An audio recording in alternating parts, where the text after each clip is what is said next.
بسم اللہ الرحمن الرحیم۔ عزیزان من، آج مئی 1982 کی 14 تاریخ ہے اور درس قرآن کریم کا آغاز سورہ الفتح کی آیت 27ویں سے ہو رہا ہے 48/27۔ آپ کو یاد ہوگا کہ یہ سلسلہ کلام متعلق ہے جسے عام طور پر صلح حدیبیہ کہتے ہیں۔ نبی اکرم صلی اللہ علیہ وسلم صحابہ کی ایک جماعت کے ساتھ عمرہ کرنے کے لیے مکہ تشریف لائے تھے مدینہ سے، اور قریش نے وہاں روک دیا تھا۔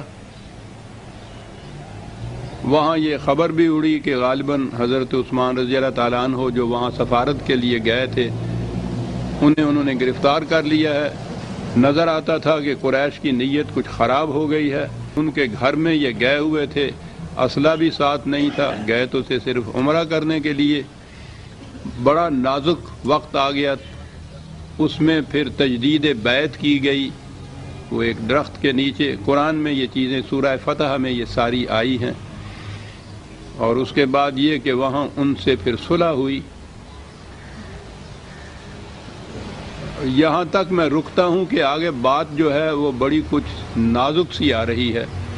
27ویں آیت ہے، لَقَدْ صَدَقَ اللَّهُ رَسُولَهُ الرُّؤْيَا بِالْحَقِّ لَتَدْخُلُنَّ الْمَسْجِدَ الْحَرَامَ إِنْ شَاءَ اللَّهُ آمِنِينَ مُحَلِّقِينَ رُءُوسَكُمْ وَمُقَصِّرِينَ لَا تَخَافُونَ فَعَلِمَ مَا لَمْ تَعْلَمُوا فَجَعَلَ مِن دُونِ ذَلِكَ فَتْحًا قَرِيبًا۔ 27ویں آیت ہے یہ۔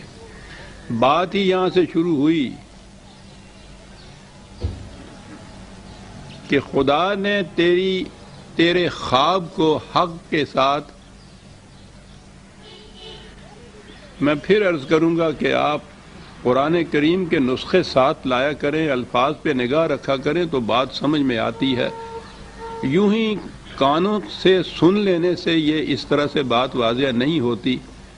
میں سمجھتا ہوں کہ آپ محض ذہنی دلچسپی کے لیے شاید تشریف لے آتے ہیں، مجھے معاف رکھیے گا۔ تلخ نوائی میں قرآن کو سمجھنے کا یہ طریقہ نہیں ہے، الفاظ سامنے ہونے چاہیے۔ یہ بڑا ایک اہم مقام ہے جس کے متعلق عام طور پر بڑی الجھن پیدا ہو جاتی ہے۔ یہاں کہا یہ کیا ہے، جو عام ترجمہ ہے کہ خدا نے اپنے رسول کو نہیں، رسول اللہ صلی اللہ علیہ وسلم کو جو خواب آیا تھا اس خواب کو سچا کر دکھایا، یہ بھی معنی ہیں۔ گرامر کے لحاظ سے اس کے معنی سچا کر دکھائے گا بھی ہو سکتے ہیں کہ وہ مسجد حرام میں کعبہ میں داخل ہوں گے نہایت امن کے ساتھ، اور پھر وہ مناسک کے حج یا عمرہ ادا کریں گے، وہی جو بالوں کو ترشوانا یا سر کا منانا، یہ مناسک میں داخل ہے۔ سوال یہ ہے، لَقَدْ صَدَقَ اللَّهُ رَسُولَهُ الرُّؤْيَا، اگر یہ عام معنی ہیں کہ خدا نے اسے سچ کر دکھایا ہے، یہ جو خواب ہے سورہ بنی اسرائیل میں ایک خواب کا ذکر ہے۔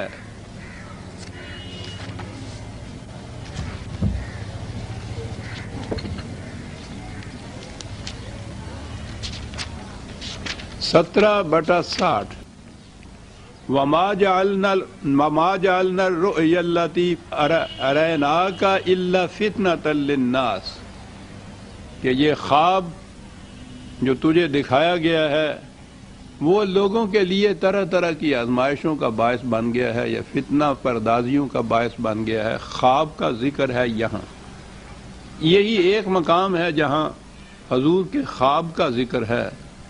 اب یہیں اس خواب کے متعلق بھی جو تفاسیر چلی آتی ہیں وہ مختلف ہیں۔ عام طور پہ کہا گیا ہے کہ وہ معراج کا واقعہ جو تھا وہ آپ نے ذکر کیا تو ان دشمنوں نے اس کا مذاق اڑایا کہ یہ کیسے ہو سکتا ہے کہ رات کو یہ پل بھر میں یہاں سے پہلے بیت المقدس گئے، وہاں سے آسمانوں پہ گئے، پھر واپس آئے، پھر مدینے آئے، جیسا کہ عام مشہور ہے معراج کے واقعہ کے متعلق کہ اس کا انہوں نے مذاق اڑایا تھا۔ یہ ایک چیز آئی۔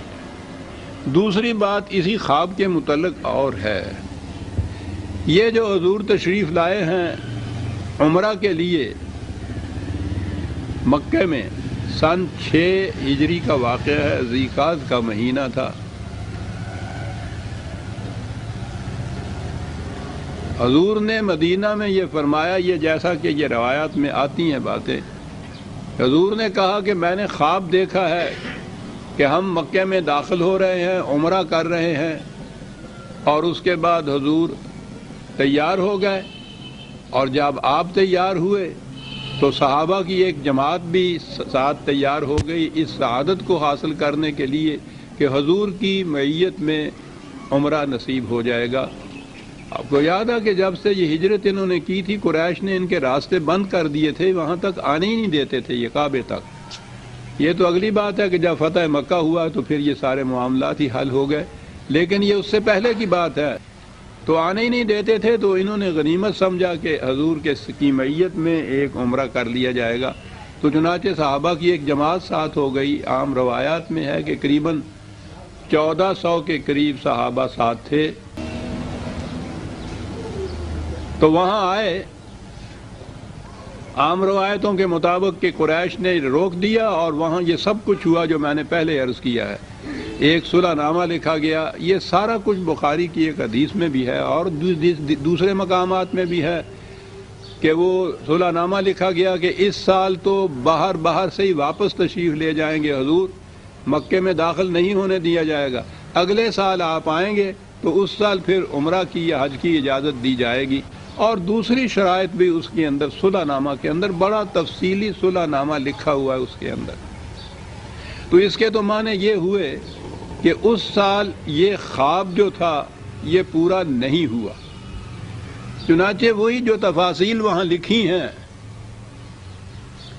یہ حدیث کی کتابوں میں، اس میں یہ بھی ہے کہ یہ وہاں اعتراض کیا گیا کہ حضور نے تو یہ کہا تھا کہ خواب آیا ہے اور اس کی روح سے ہم مکے میں داخل ہوں گے، عمرہ کریں گے اور پھر واپس آئیں گے، اور یہاں تو وہ عمرہ نہیں کیا گیا، مکے میں بھی ہم داخل نہیں ہوئے، اس سے ایک منزل پہلے ہی روک دیے گئے ہیں، اور اسی طرح سے ہم واپس جا رہے ہیں، تو پھر اس خواب کے متعلق کیا ہوا؟ روایت کی روح سے میں یہ عرض کر رہا ہوں کہ یہ میں نہیں کہہ رہا، نہ میں یہ اس کی تفسیر بیان کر رہا ہوں، بلکہ یہ ہے کہ یہ چیزیں آپ کے ہاں جن روایات کی روح سے کہا جاتا ہے کہ قرآن کریم سمجھا جائے گا، اس میں یہ چیز آئی ہوئی، تو وہیں یہ اعتراض ہوا کہ آپ کا وہ خواب جو تھا وہ تو سچا نہیں ہوا، واپس جا رہے ہیں۔ تو اسی میں یہ لکھا ہے، میں بار بار دہرا رہا ہوں کہ میں وہ روایات بیان کر رہا ہوں، یہ نہ کہیے کہ میں کہہ رہا ہوں، اسی میں یہ لکھا ہے کہ حضور نے فرمایا کہ میں نے یہ کب کہا تھا کہ اسی سال یہ واقعہ ہو جائے گا۔ میری حمیت تو اجازت نہیں دیتی کہ میں اس کو صحیح مانوں۔ اسی سال کی بات، تیاری نہیں کی، اعلان کیا، صحابہ ساتھ ہوئے، وہاں سے چال آئے ہیں، یہاں آ کے وہ ایک منزل پہلے یہاں قیام فرمایا ہے، قربانی کے جانور یا جو تہیہ ہوتے ہیں، تحفے ہوتے ہیں، وہ ساتھ لائے ہوئے ہیں۔ تو یہ بات جو ہے حضور کی شان سے بہت بلند ہے کہ آپ یہ فرمائیں کہ میں نے یہ کب کہا تھا کہ وہ اسی سال ہوگا، معاذ اللہ۔ خود روایت کہہ رہی ہے یہ بات کہ حضور کبھی یہ بات نہیں کہہ سکتے تھے،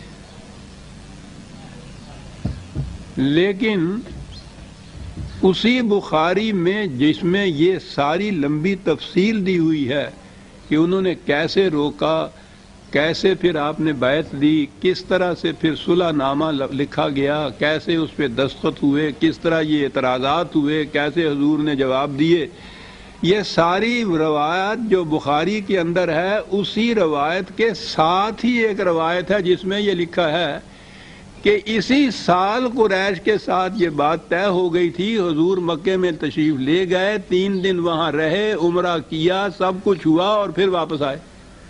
وہیں اسی کے ساتھ دونوں روایتیں ایک ہی مقام پہ ہیں. ایک باب الصلح ہے، دوسری باب الشرائط ہے. وہ ایک دوسرے کے ساتھ ملی ہوئی روایتیں ہیں. یہ دور دور بھی نہیں ہے کہ ڈھونڈنی پڑے. دونوں متضاد، تضاد اتنا تاریخی تضاد ہے. ایک میں یہ ہے کہ انہوں نے اجازت نہیں دی، یہ اس قسم کا صلح نامہ لکھا گیا، اعتراضات ہوئے، آپ باہر سے باہر ہی واپس آ گئے. اسی میں یہ لکھا ہوا ہے کہ وہاں یہ چیز طے ہوئی، قریش نے اجازت دی، آپ صحابہ کے ساتھ تشریف لے گئے، عمرہ کیا، 3 دن مکے میں رہے، پھر واپس آئے. اب اس روایت کی روح سے تو بات یہ ہو گئی جو خدا نے کہا ہے کہ اس نے تیرے خواب کو سچ کر دکھایا. ٹھیک ہے، سچ کر دکھایا. اور اگر دوسری روایت جو ہے اس کی روح سے یہ ہوگا کہ یہ تیرے خواب کو سچ کر دکھائے گا.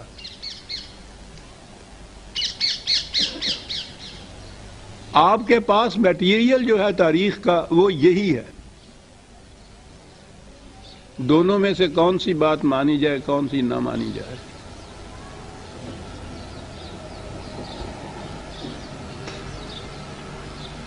اب اس کے بعد ہمارا ان آیات کے متعلق اپنا ہی قیاس ہوگا جو اندازہ لگائے ہم. یہ بھی ہو سکتا ہے کہ اس سال انہوں نے اجازت نہیں دی اور آپ نے اللہ تعالیٰ نے کہا کہ کوئی بات نہیں، ہم سچ کر دکھائیں گے، اور یہ ٹھیک ہے کہ اگلے ہی سال پھر مکہ فتح ہوا، اور فتح مکہ کے بعد تو پھر جس شان و شکوہ کے ساتھ آپ وہاں داخل ہوئے، وہاں عمرہ بھی کیا، اس کے بعد تو وہ اس اسلامی مملکت کا مرکز جیسے پہلے تھا بن بھی گیا. یہ سارا کچھ ہوا. اگلے سال اگر یہ کہا جائے تو وہ یہاں یہ ہوگا کہ خدا تیری اس خواب کو سچ کر دکھائے گا. اگلے سال یہ بات ہوئی. اور اگر پہلی روایت جو ہے کہ اسی سال یہ ہوا تھا تو اس کے وقت یہ ہوگا کہ خدا نے تیرے خواب کو سچ کر دکھایا. یہاں یہ آتا ہے نا انشاءاللہ، تو انشاءاللہ تو آپ کو معلوم ہے ہمارے ہاں کس وقت بولتے ہیں. یعنی جب پہلے ہی بات کرتے وقت، وعدہ کرتے وقت نیت یہ ہو نا کہ میں نے یہ کرنا نہیں ہے، تو اس وقت کیا ہے بھائی 4 بجے آؤ گے جی انشاءاللہ. اگر خدا نے چاہا نہیں آئے، بھائی تم نے کہا تھا 4 بجے آنے کے لیے، کہا جی میں نے یہ کہا تھا نا کہ اگر خدا چاہے گا تو میں آؤں گا، تو خدا نے نہیں چاہا، میں نہیں آیا. یعنی ہمیں یہ عادت ہو گئی ہے کہ اپنی ذمہ داری کسی دوسرے کے سر پہ رکھ دی جائے. عام حالات میں تو یہ صورت کے کار بد تو خود کرے، لعنت کرے شیطان پر کہ شیطان نے بہکا دیا جی، چلیے خود ذمہ دار نہیں ہے.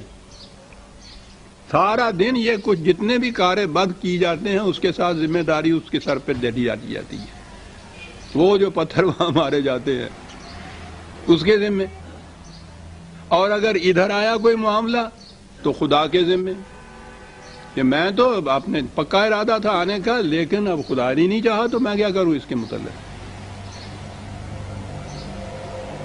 عربی زبان کے قاعدے کی روح، محاورے کی روح سے یہ چیز جو ہے، یہ الفاظ وہ بولتے ہیں تاکید کے لیے، تیقن کے لیے، اور اس کے معنی ہوتے ہیں کہ چونکہ جو کچھ میں نے کہا ہے یہ خدا کے قانون کے مطابق ہے، اس لیے یہ ضرور ہو کر رہے گا. یہ معنی ہے اس کے.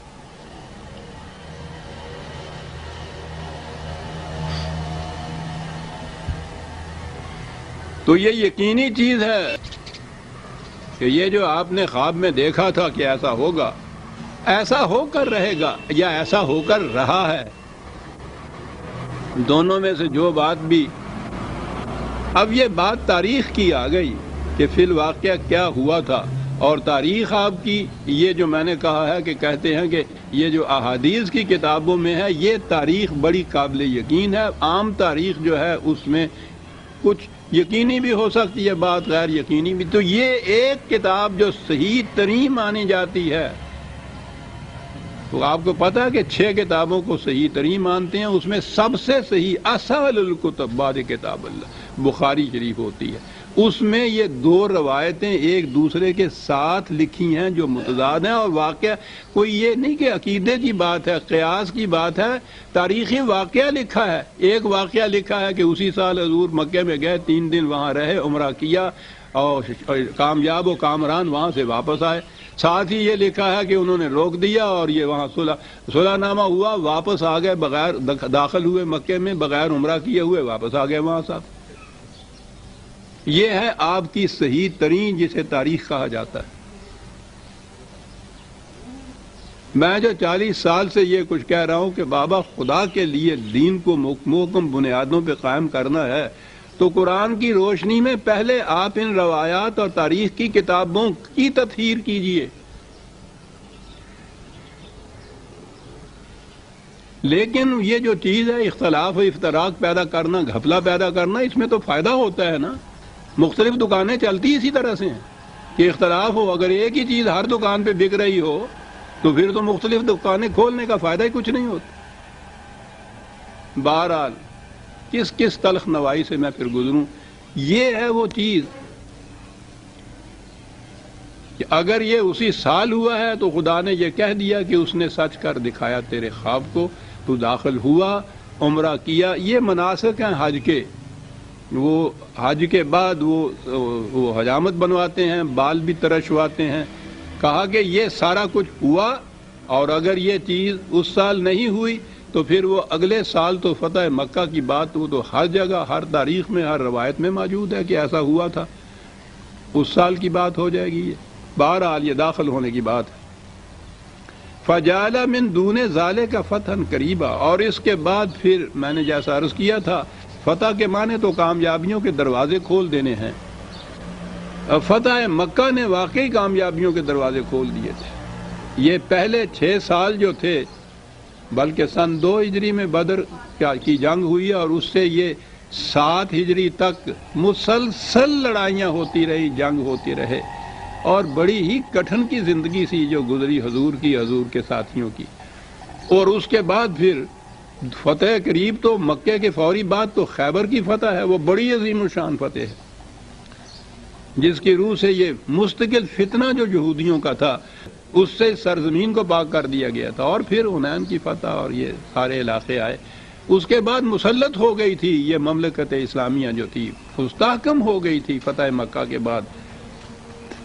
اور یہ کہنے کے بعد کہ یہ بھی ہوا، مکہ بھی فتح ہوا اور فتح قریب کی کامرانیوں کے دروازے بھی کھل گئے، اور وہاں پھر یہ آیت آتی ہے کہ هو الذی ارسل رسولہ بالہدی ودین الحق لیظہرہ علی الدین کلہ وکفی باللہ شہیدا۔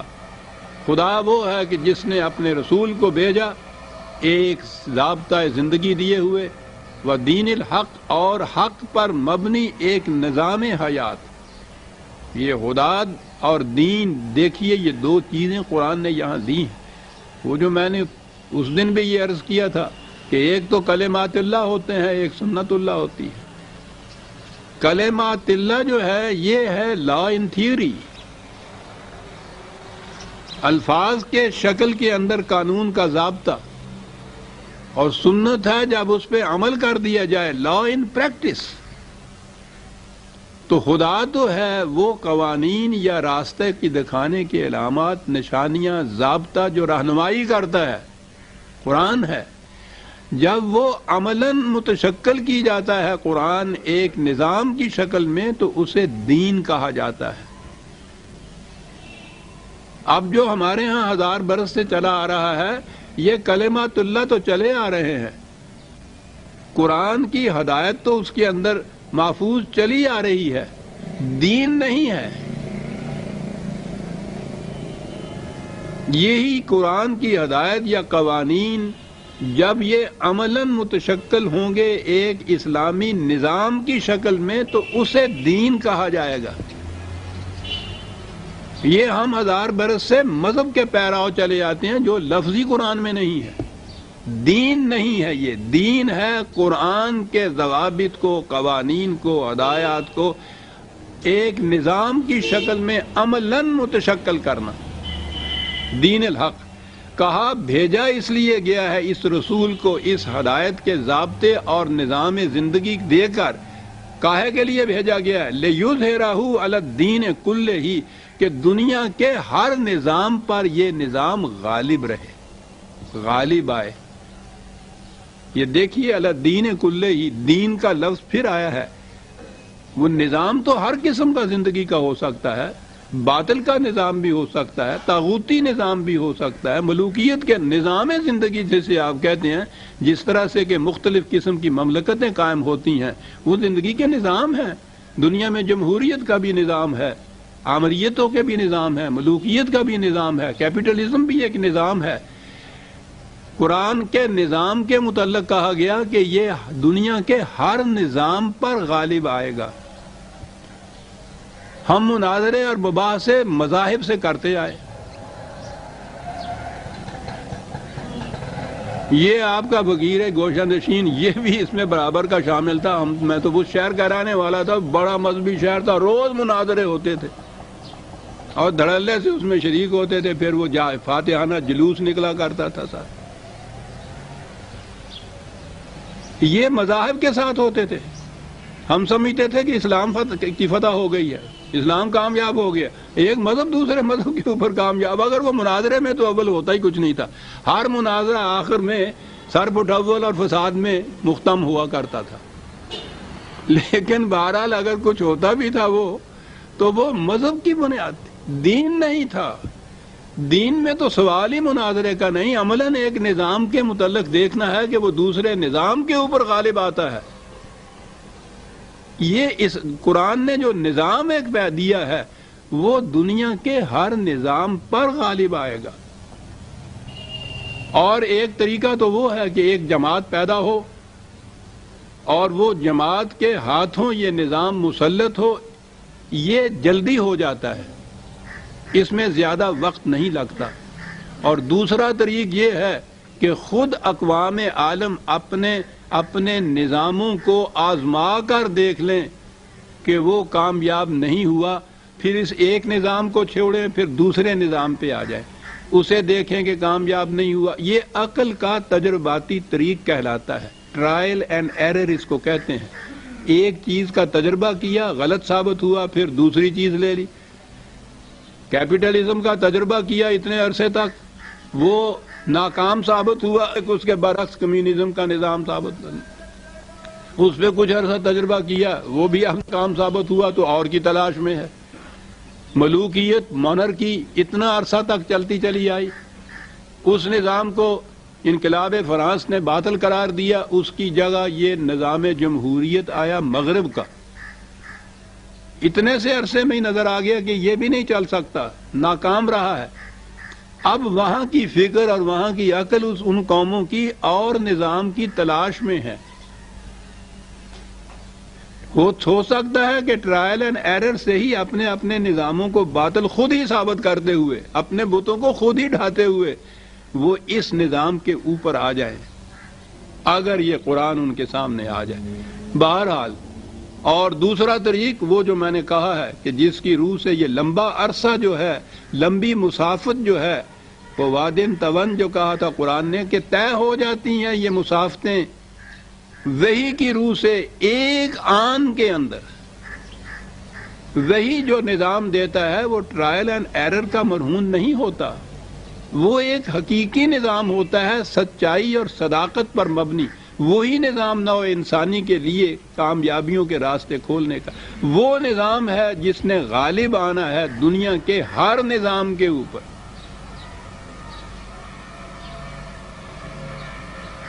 یہ بتایا اس لیے بھیجا. دو جگہ یہ آئے ہیں یہی الفاظ، اس مقام پہ بھی آئے ہیں، دوسری جگہ ہے سورہ توبہ میں 9/33، سورہ توبہ کی 33ویں آیت میں بھی یہی الفاظ آئے ہیں.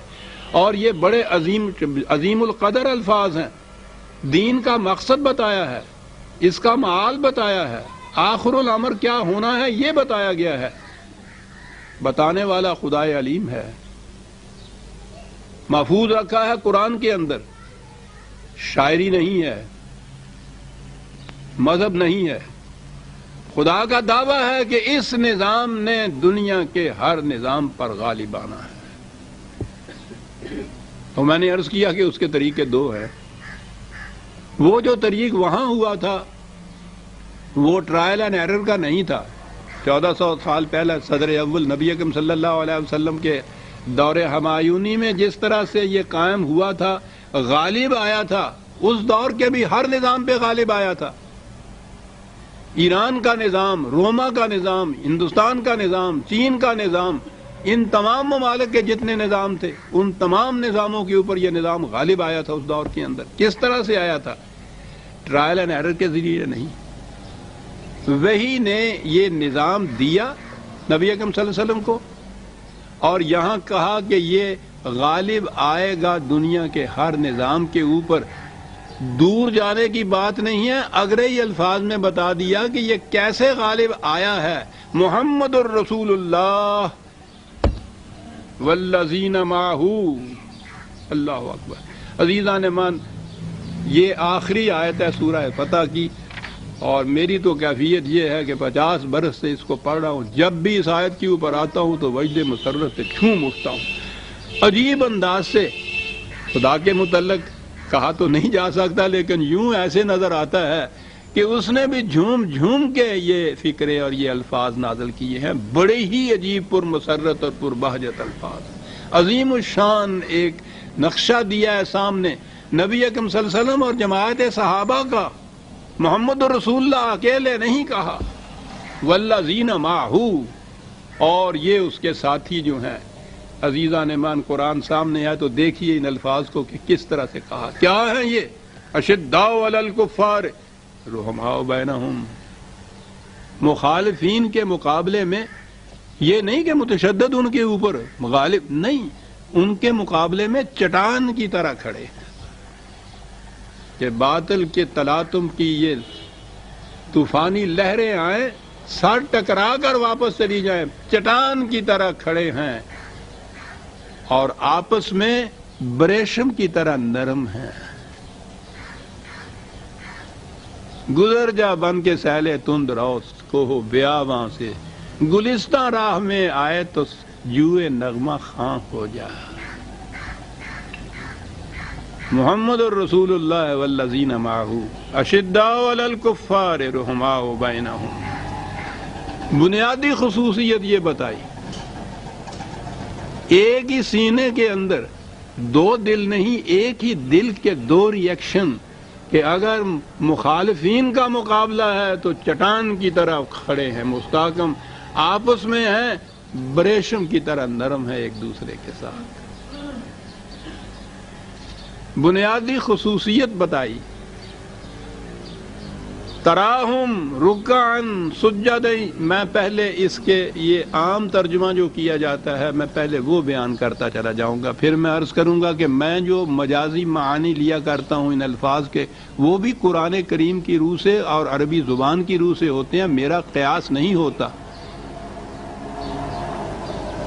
تو ان کو دیکھے گا، اب عام معنی تو لیے جاتے ہیں کہ کبھی وہ رکوع میں ہوں گے، کبھی سجدے میں ہوں گے، اور وہ راہبوں کی جماعت نہیں ہے۔ یبتغون فضلا من اللہ ورضوانا۔ میں ابھی عرض کروں گا جب خود اپنے الفاظ میں ان کے معنی بیان کروں گا تو کتنی عظیم چیز کہی گئی۔ کہا یہ گیا کہ خدا کا فضل اور اس کے رضوان اور اس کی رضامندی کو یہ تلاش کرتے ہیں۔ عام معنی، سیماہم فی وجوہہم من نثر السجود، سجدوں سے ان کے ماتھے کے اوپر یہ جو محراب پڑ جاتا ہے، کہا کہ یہ ان کے ماتھے کے اوپر ہے۔ ذالک مثلہم فی التوراۃ و مثلہم فی الانجیل، یہ ان کی علامات، ان کی نشانیاں کتب سابقہ میں بھی موجود ہیں، وہاں بھی ان کے متعلق یہ علامات اور نشانیاں آئی ہوئی، اور آگے جو ہیں کَزَرْعٍ أَخْرَجَ شَطْأَهُ فَآزَرَهُ فَاسْتَغْلَظَ فَاسْتَوَىٰ عَلَىٰ سُوقِهِ، اللہ اکبر، يُعْجِبُ الزُّرَّاعَ لِيَغِيظَ بِهِمُ الْكُفَّارَ۔ کیا ہے یہ جماعت؟ کس طرح ان کا نظام پروان چڑھا، کس طرح بتدریج یہ یہاں تک پہنچا؟ ایک بیج بویا گیا، اس میں ایک ننھی سی کونپل پھوٹی، اس کی حفاظت کی، فطرت کی طرف سے کسان کی محنت، قوانین فطرت سے ہم آہنگی، پانی بارش کا، حرارت سورج کی، ہواؤں کے لہرانا پن اور کسان کی محنت ساتھ. کیا بات! یہ ہے فضل اور رضوان کے معنی. فضل رزق کے لیے اکتسابی محنت کو کہتے ہیں، رضوان کے معنی ہیں قوانین خداوندی کے ساتھ ہم آہنگ ہو جانا. کسان کے لیے دونوں چیزوں کی ضرورت ہے. اگر وہ ان قوانین کی خلاف ورزی کر کے محنت کرے تو پھر وہ رائے گاں چلی جاتی ہے. اگر محنت ساتھ نہ ہو تو یہ سارا کچھ تو برستا ہی رہتا ہے، پانی بھی برستا ہے، سورج بھی چمکتا ہے، ہر جگہ سے تو کھیتی نہیں اگتی ہے. یہ دو چیزیں ساتھ ساتھ ہونی چاہیے، انسان کی محنت اور کوشش اور قوانین خداوندی کے ساتھ ہم آہنگی، پھر وہ یہ فصل پیدا ہوتی ہے. کہتا ہے کہ پھر اس طرح سے یہ اپنی پختہ نالوں پہ کھڑی ہو گئی، فصل پک گئی، باغبان کا دل اسے دیکھ کر وجد مسرت سے جھوم اٹھا اور مخالفین کے سینے پر سانپ لوٹنے لگ گئے. اور آگے بڑی بات ہے، کہا یہ کوئی ہنگامی واقعہ نہیں جو وہاں ہو گیا اور پھر کبھی نہیں ہوگا. وعد اللہ الذین آمنوا وعملوا الصالحات منہم مغفرۃ واجرا عظیما. یہ خدا کا وعدہ خدا کا قانون ہوتا ہے جو کبھی ٹلتا نہیں ہے. یہ انہی کے ساتھ مختص نہیں ہے، یہ کوئی ہنگامی واقعہ نہیں ہے جو ہو گیا. خدا کا یہ قانون ہے کہ جو بھی اس طرح سے یقین رکھے اس عمل درآمد پر، اس طریقہ کار پر یقین رکھے اور پھر اس کے ساتھ اپنی محنت کو شامل کرے تو اس کا یہ وعدہ ہے، اس کا قانون یہ ہے کہ اسی طرح سے ہر اس قوم کو یہ چیز میسر آ جائے گی جو اس کے مطابق عمل کرے گا. یہ سورہ الفتح یہاں ختم ہوتی ہے. میں نے عرض کیا تھا کہ میں اب عرض کروں گا کہ یہ ہے کیا بات. ٹھیک ہے، اشداء علی الکفار رحماء بینہم تو قرآن کریم میں مختلف مقامات کے اوپر آیا. مومن کی تو شان ہی یہ ہے، اذلۃ علی المومنین عزۃ علی الکفار علی الکافرین. 5/54 5/54. مخالفین کے مقابلے کے اندر ڈٹ کر کھڑے ہو جانے والے، اپنوں کے سامنے جھک جانے والے.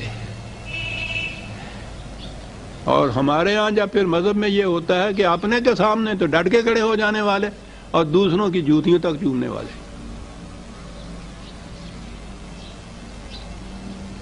یہ خصوصیت بتائی ہے مومن کی. اور یہ نہیں ہے کہ وہ جو غیر مسلم ہیں، کفار ہیں، تلوار میں ہاتھ میں لے کے ان کے سر کپتے چلے جائیں. یہ بات نہیں شدہ کے معنی.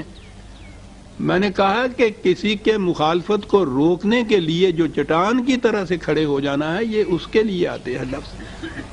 عزتن کے معنی ہوتا ہے پوری قوت سے مقابلہ کرنا، استبداد اور چڑھ دوڑنا اور خام خواہ دوسروں کو جا کے قتل کرتے رہنا. یہ تو قرآن کی بنیادی تعلیم کے خلاف ہے.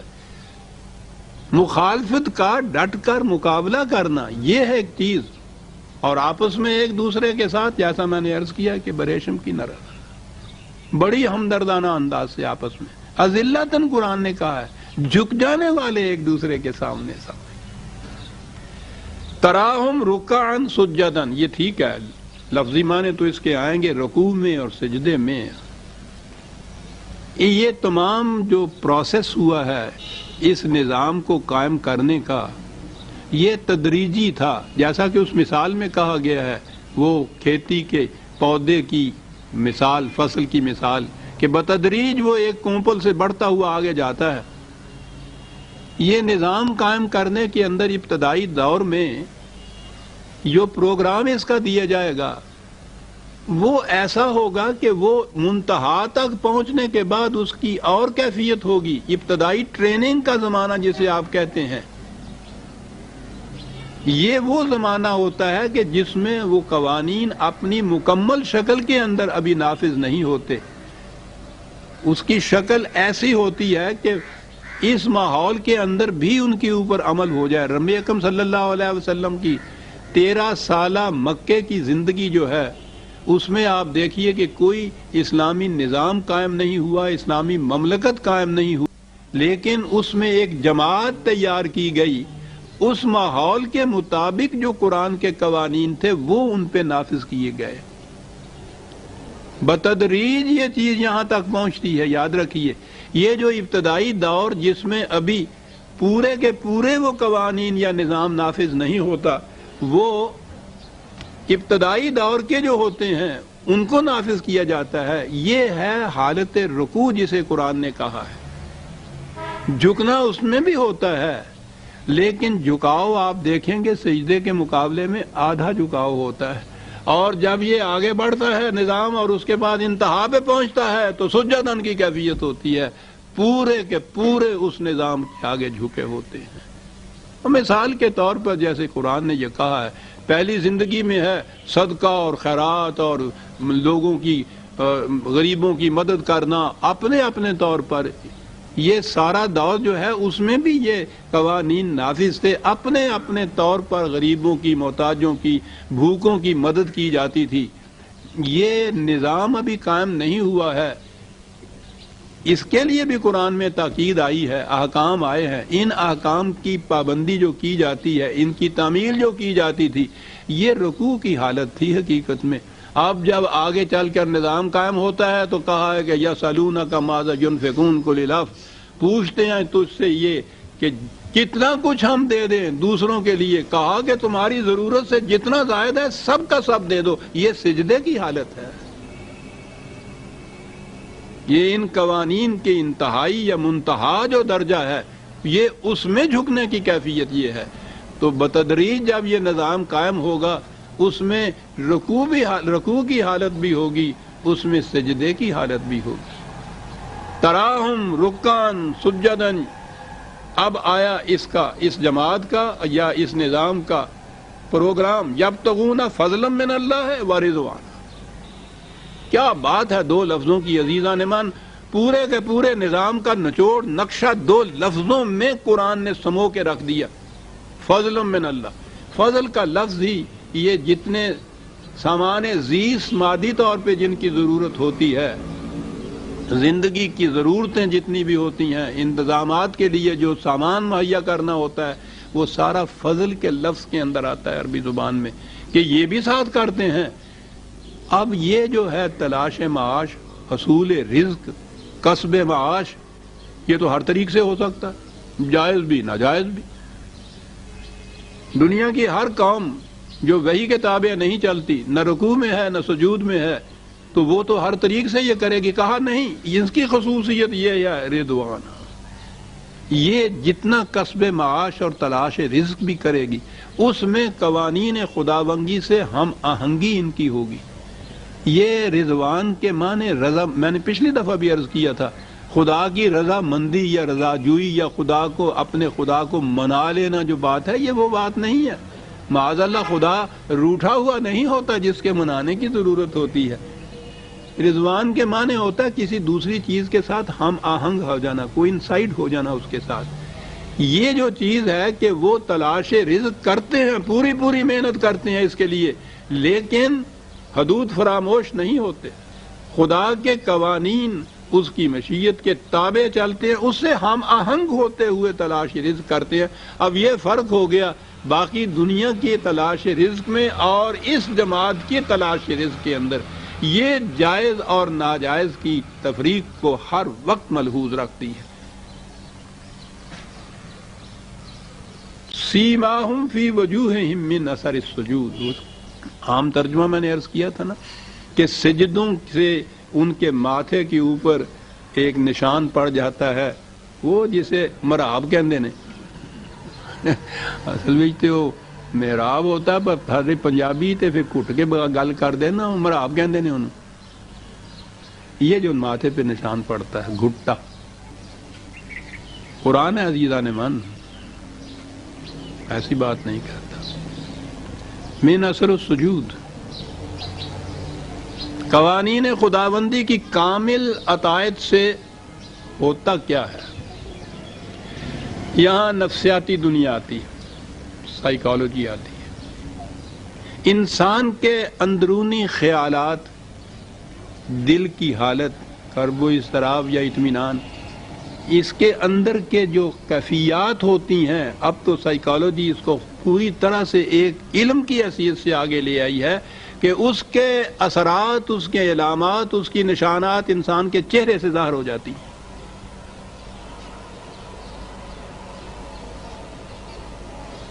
آپ کو پتہ نہیں اس کا تجربہ ہوا نہ ہوا کہ یہ درویش تو اپنی ذات بتاتا ہے، ایسے ایسے فرقوں سے واسطہ پڑا جن کے دلوں کے اندر بغض اور عداوت اور نفرت کی آگ ہر وقت جلتی رہتی تھی، سینکڑوں ہزاروں میں ایک کھڑا ہو تو پہچانا جاتا تھا کہ یہ وہ ہے۔ ہر وقت نفرت کی آگ جن کے سینوں کے اندر ہو، چہروں سے پہچانا جاتا ہے۔ اور چھوڑ دیجئے اس لمبی بات کو، تو غصے میں، خوشی میں، طمانیت میں، عدم اطمینان میں، حسد اور رشک کے اندر، یہ تو انفرادی طور پہ بھی آپ دیکھ سکتے ہیں کہ زبان سے وہ کچھ نہ کہے، وہ چہرے کے اوپر اس کے نشانات، اس کی علامات ایسی حویدہ ہوتی ہیں کہ تحریر وہ کچھ نہیں بتا سکتی جو وہ علامتیں بتا سکتی ہیں۔ بڑے خوبصورت انداز میں غالب نے کہا ہے کہ ان کے دیکھے سے جو آ جاتی ہے منہ پر رونق، وہ سمجھتے ہیں کہ بیمار کا حال اچھا ہے۔ بڑا عجیب، ان کے دیکھے سے جو آ جاتی ہے منہ پر رونق، یہ کیا چیز ہے؟ دل کے اندر ایک کیفیت پیدا ہوتی ہے، چہرہ اس کا غماز ہوتا ہے، چھپا ہی نہیں سکتے آپ۔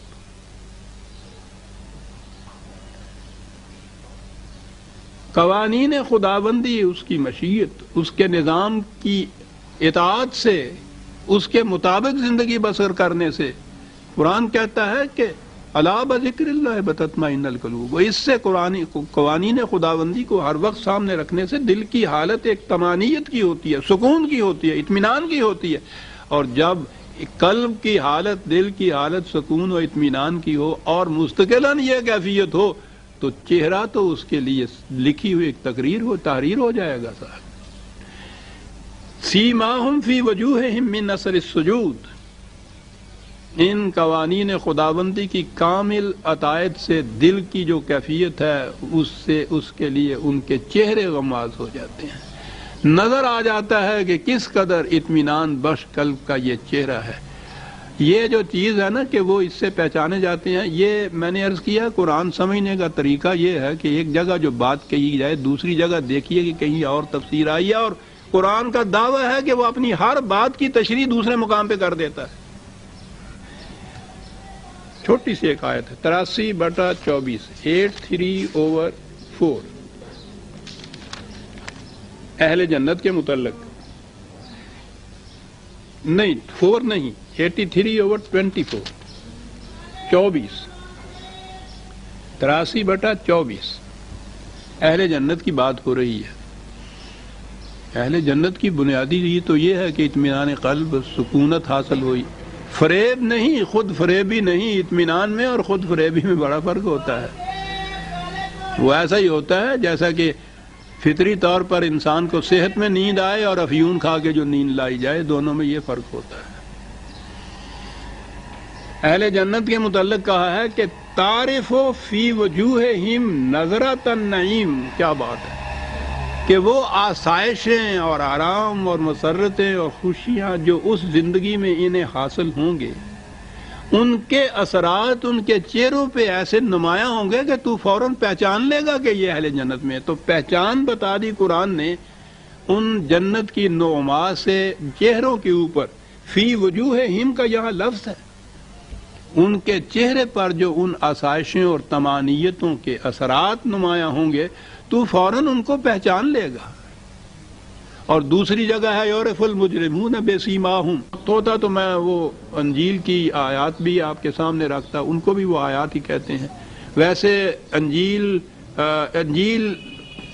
مارک کی انجیل، مرکز جس کو کہتے ہیں، اس کی انجیل کے 4 باب میں آپ دیکھیں گے کہ وہ علامات دی ہوئی ہیں نبی اکرم صلی اللہ علیہ وسلم کی اور آپ کے ساتھ صحابیوں کی جماعت کی علامت۔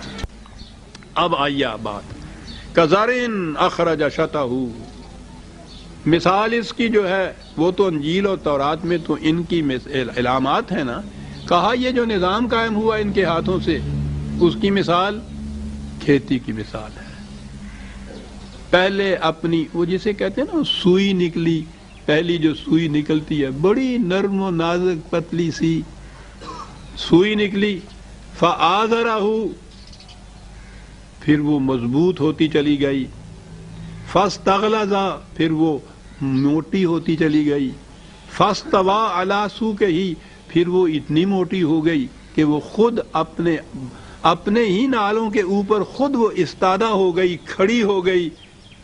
پھر اس میں فصل پڑی، دانے پڑے، پھر وہ دانے جو تھے وہ پکے، پکنے کے بعد وہ فصل بنے. یہ فاستغلظ کا جو لفظ ہے میرے لغت میں آپ دیکھیے گا بڑا ہی جامع لفظ ہے. کھیتی کے خوشوں میں دانے پڑنے سے لے کر اس کی پختگی تک کے سارے مراحل جو ہیں اس کے اندر آ جاتے ہیں. یوجب الذرہ، کسان کا دل اسے دیکھ کر باغ باغ ہو جاتا ہے. پکی ہوئی کھیتی کے سرہانے کھڑا ہوا.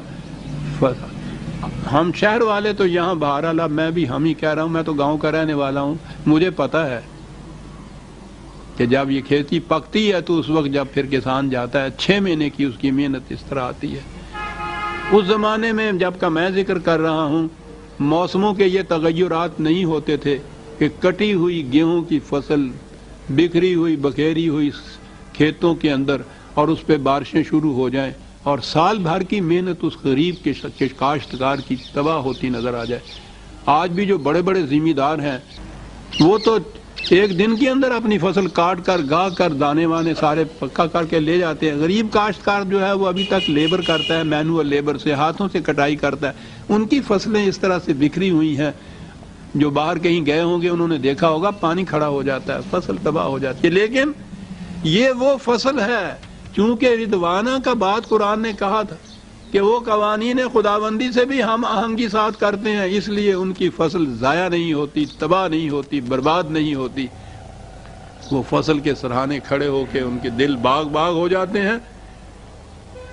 اور لیغیظ بہم الکفار، وہ دشمن جو مذاق کرتے تھے کہ بچوں کے لیے رکھا ہوا جو اناج تھا تھوڑا بہت اس کو بھی لے کے یہ باہر مٹی میں ملا آیا ہے جسے بونا کہتے ہیں، مذاق کرتے تھے، ان کے سینے پہ سانپ لوٹ رہا ہے. اور وعد اللہ الذین آمنوا وعملوا الصالحات منہم مغفرۃ واجرا عظیما. اور جیسا میں نے عرض کیا ہے یہ کوئی ہنگامی بات نہیں ہے بلکہ یہ ایک حقیقت ہے، ایک قانون خداوندی ہے. جو قوم جس زمانے میں جس ملک میں بھی ایسا کرے گی یہی نتائج پیدا ہوں گے. جی چاہتا ہے کہ میں نے اس آیہ مبارکہ کا جو مفہوم اپنے مفہوم القرآن میں لکھا ہے، کیوں جی چاہا ہے کہ میں 2-4 منٹ ہیں وہ میں آپ کے سامنے پیش کروں. اور وہ جو نظام قائم ہوگا جو باقی تمام نظام ہائے عالم پر غالب آ کر رہے گا، میں نے لکھا یہ ہے، یہ وہی سورہ الفتح کی آیت 29ویں، اور یہ ہوگا محمد الرسول اللہ اور اس کے رفقاء کار کی جماعت کے ہاتھوں صلی اللہ علیہ وسلم ورضی اللہ تعالی عنہم. یہ جماعت بھی کیا عجیب و غریب جماعت ہے. ان کی کیفیت یہ ہے کہ یہ حق کے مخالفین کے مقابلے میں چٹان کی طرح سخت ہیں لیکن باہم دیگر بڑے ہی نرم دل اور ہمدرد ہیں. تو انہیں دیکھتا ہے کہ وہ کس طرح ذمہ داریوں کا بوجھ اٹھانے کے لیے جھک جاتے ہیں اور قوانین خداوندی کے سامنے پیکر تسلیم و رضا بن جاتے ہیں. لیکن یہ تارک الدنیا راہبوں کی جماعت نہیں، یہ قوانین خداوندی کے مطابق سامان زیست کی تلاش میں مصروف تگ و تاز رہتے ہیں اور اس کے ساتھ ہی اس کی بھی کوشش کرتے ہیں کہ ان کا ہر عمل قانون خداوندی سے ہم آہنگ اور ان کی سیرت صفات خداوندی سے یک رنگ ہو جائے. اس سے انہیں جو سکون قلب اور حقیقی مسرت حاصل ہوتی ہے اس کے اثرات ان کے چہروں سے نمایاں نظر آتے ہیں. ان کی یہ علامات سابقہ کتب آسمانی تورات و انجیل میں بھی مذکور تھیں. انہوں نے اس نظام خداوندی کو جس طرح قائم کیا اور پروان چڑھایا ہے، اس کی مثال یوں سمجھو کہ جب عمدہ بیج سے شگوفہ پھوٹتا ہے تو اس کی پہلی کونپل بڑی نرم و نازک ہوتی ہے، پھر جوں جوں اس کی جڑ مضبوط ہوتی جاتی ہے اس کی نال موٹی ہوتی جاتی ہے، حتیٰ کہ وہ اتنی مضبوط ہو جاتی ہے کہ وہ اپنے سہارے آپ محکم اور استوار طریق پر قائم ہو جاتی ہے۔ اس میں خوشے لگتے ہیں، خوشوں میں دانے پڑ کر سخت اور مضبوط ہو جاتے ہیں، یوں وہ ننھا سا بیج پکی ہوئی فصل میں تبدیل ہو جاتا ہے۔ جب کاشتکار اپنی محنت کو اس طرح ثمر بار ہوتے دیکھتا ہے تو وجد و مسرت سے جھوم اٹھتا ہے، لیکن یہی چیز اس کے مخالفین کے سینے پر سام بھر کر لوٹنے لگ جاتی ہے۔ اسی طرح اللہ ہر اس جماعت کو جو اس کے قوانین کی صداقت پر ایمان لا کر اس کے بتائے ہوئے پروگرام پر عمل پیرا ہوتی ہے، اس امر کا وعدہ دیتا ہے، یعنی یہ اس کا قانون ہے کہ ان کی کوششوں کا ننھا سا بیج تمام خطرات سے محفوظ رہے گا اور ان کی کھیتی پک کر بہترین ثمرات کی حامل ہو جائے گی، لیکن اس کے لیے اس قسم کی محنت اور استقامت کی ضرورت ہوگی جس قسم کی محنت اور استقامت کا ثبوت کسان دیتا ہے۔ تخم صالح، قوانین خداوندی سے مطابقت، مسلسل محنت اور استقلال و استقامت، کھیتی کی برومندی کے لیے یہ تمام شرائط لا ینفک ہیں۔ اسلامی نظام جو ایک دفعہ اسی طریق سے قائم ہوا تھا، دنیا کی جو قوم بھی چاہے گی وہ اسی طور سے اسے دوبارہ بھی قائم کر سکتی ہے۔ سورہ الفتح اس آیت پر ختم ہوتی ہے۔ عزیزان من، ہم آئندہ اگلی سورت سورہ حجرات کو لیں گے۔ ربنا تقبل منا انک انت السمیع العلیم۔